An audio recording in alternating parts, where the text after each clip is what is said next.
CM Chandrababu Chittoor జిల్లా కుప్పంలో పర్యటిస్తున్నారు. ఇవాళ ప్రసన్న తిరుపతి గంగమ్మను దర్శించుకుని అమ్మవారికి సీఎం పట్టు వస్త్రాలు సమర్పిస్తారు.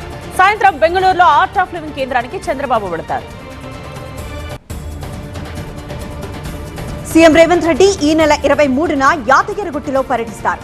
కంచి పీఠాధిపతి విజేంద్ర సరస్వతి ఆధ్వర్యంలో నిర్మించనున్న వేద పాఠశాలకు రేవంత్ శంకుస్థాపన చేయనున్నారు. ఆ తర్వాత 100 కోట్ల రూపాయల అభివృద్ధి పనులకు సీఎం శంకుస్థాపన చేస్తారు.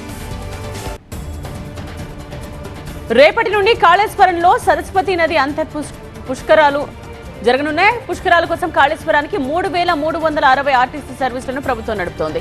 2,500 మంది పోలీసులతో బందోబస్తు ఏర్పాటు చేశారు. కాళేశ్వరంలో పుష్కరాల కోసం సర్వం సిద్ధం చేశారు. హైదరాబాద్ జలమండలి మేనేజర్ లక్ష్మీ కుమార్ ను ఏసీబీ అధికారులు అరెస్ట్ చేశారు. జీఎం కు 100 కోట్ల ఆస్తులున్నట్లు ఏసీబీ గుర్తించింది. లక్ష్మీ కుమార్ ఇంట్లో 1,10,00,000 నగదు, 2.5 కిలోల బంగారం, 9.5 కిలోల వెండిని స్వాధీనం చేసుకున్నారు. హైదరాబాద్ లో 3 ఫ్లాట్లు, 6 స్థలాలు గుర్తించారు. నిజామాబాద్, సంగారెడ్డిలో 18 ఎకరాల భూమి ఉన్నట్లు గుర్తించారు.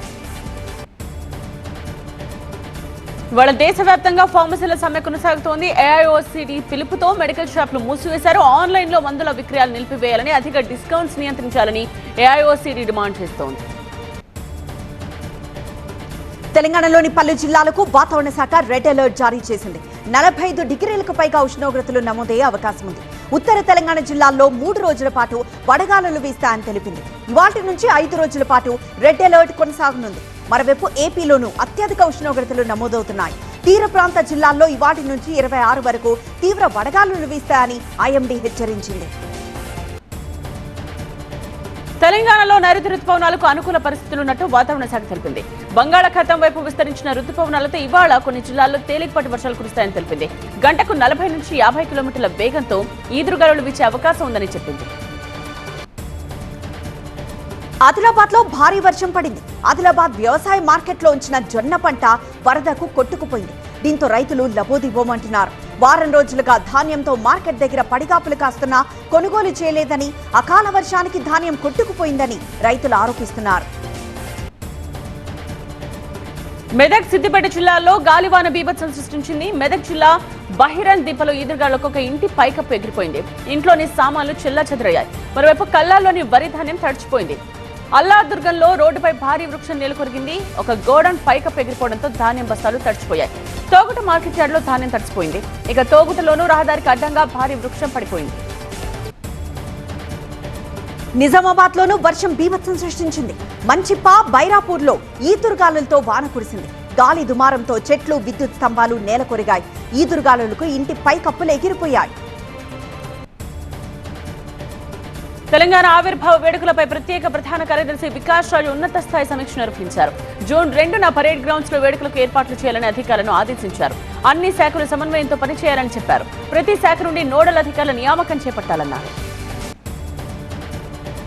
అభివృద్ధిపై మాట్లాడే అర్హత వైసీపీకి లేదని మంత్రి నిమ్మల రామానాయుడు అన్నారు.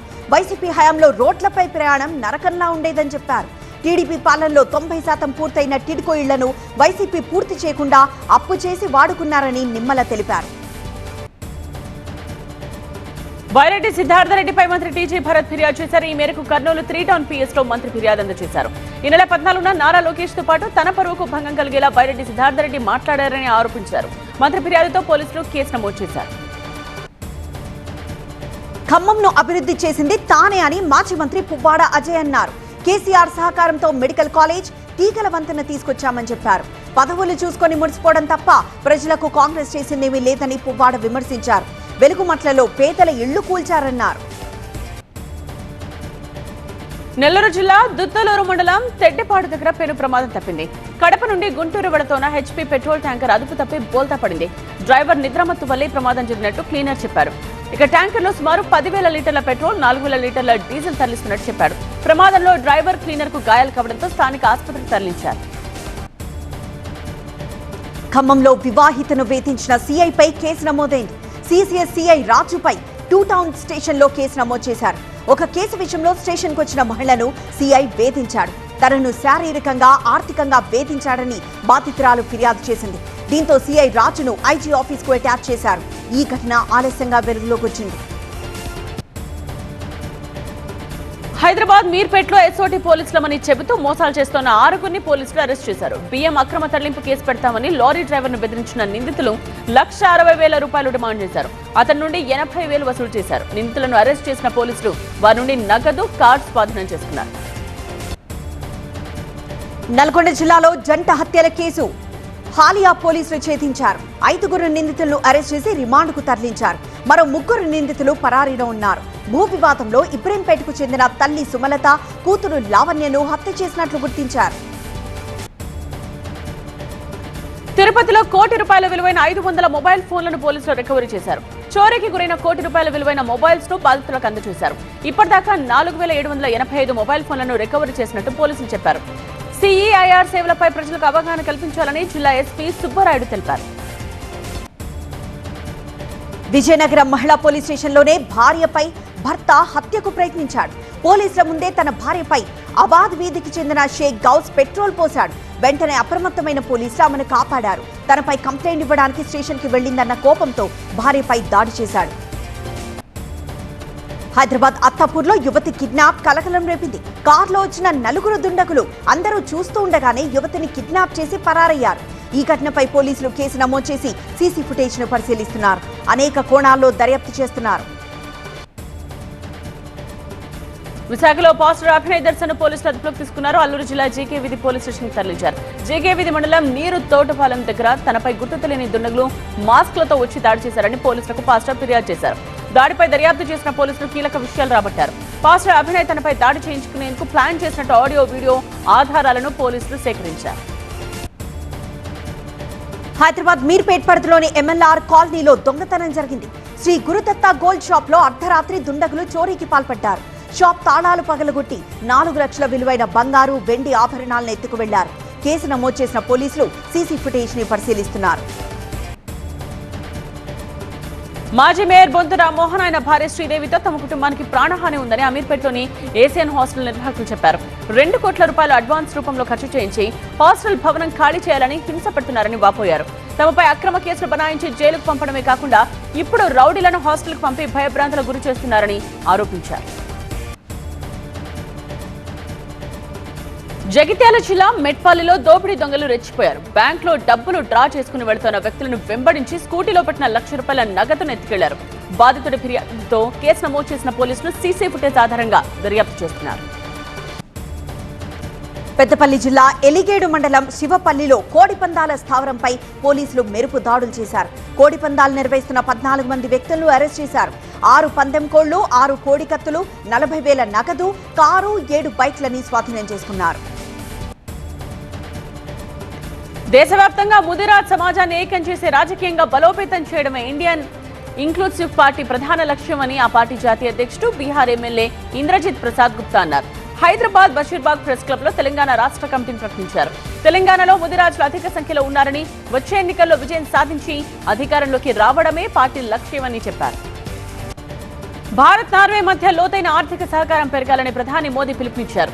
క్లీన్ ఎనర్జీ, షిప్ బిల్డింగ్, నౌకాయాన పరిశ్రమలో, హెల్త్ టెక్నాలజీలో పెట్టుబడులు పెట్టాలని నార్వే కంపెనీలను కోరారు. 2030 నాటికి ఫిన్లాండ్ లో వ్యాపారం రెట్టింపు కావాలని కోరారు. నార్వే రాజధాని ఓస్లోలో జరిగిన 3వ భారత్ నార్డిక్ సదస్సులో ప్రధాని మోదీ మాట్లాడారు. నార్డిక్ సదస్సుకు ముందు ఐస్లాండ్, ఫిన్లాండ్, డెన్మార్క్ దేశాధినేతలతో ఉన్నత స్థాయి ద్వైపాక్షిక సమావేశాల్లో ప్రధాని మోదీ పాల్గొన్నారు.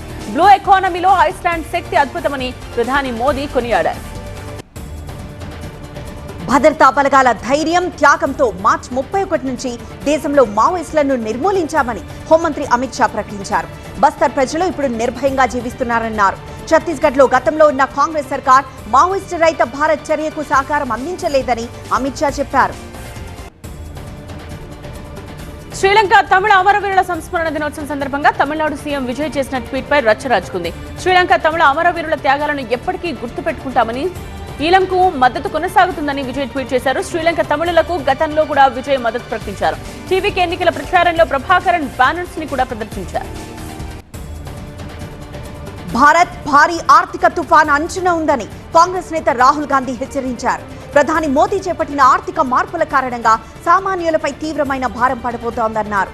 అదానీ, అంబానీలకు అనుకూలంగా నిర్మించిన స్వరూపం నిలదొక్కుకోలేదని రాహుల్ విమర్శించారు.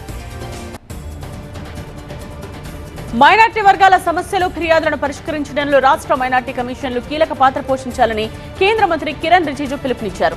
ఢిల్లీలో జరిగిన రాష్ట్రాల మైనార్టీ కమిషన్ల సదస్సులో ఆయన పాల్గొన్నారు. కేంద్ర మైనార్టీ మంత్రిత్వ శాఖ అమలు చేస్తున్న పథకాల గురించి రిజిజు వివరించారు.